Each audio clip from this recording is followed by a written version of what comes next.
Pimpinan apel tiba di mimbar apel.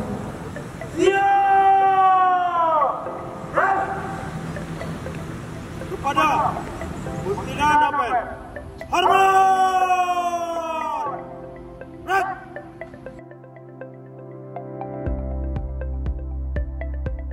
Para hadirin dan peserta gelar pasukan yang saya hormati, keselamatan dalam berlalu lintas menjadi salah satu perhatian pemerintah dalam mengelola transportasi negeri kita saat ini.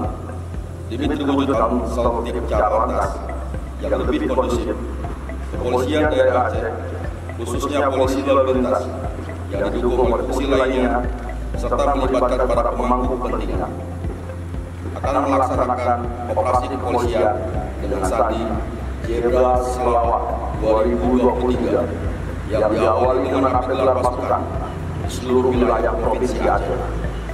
Apel gelar pasukan dilaksanakan bertujuan untuk mengetahui sejauh mana kesiapan personil maupun sarana pendukung lainnya guna mendukung pelaksanaan operasi yang akan digelar selama 14 hari ke depan, mulai tanggal 4 sampai dengan 17 September 2023 di seluruh jajaran Polda Aceh.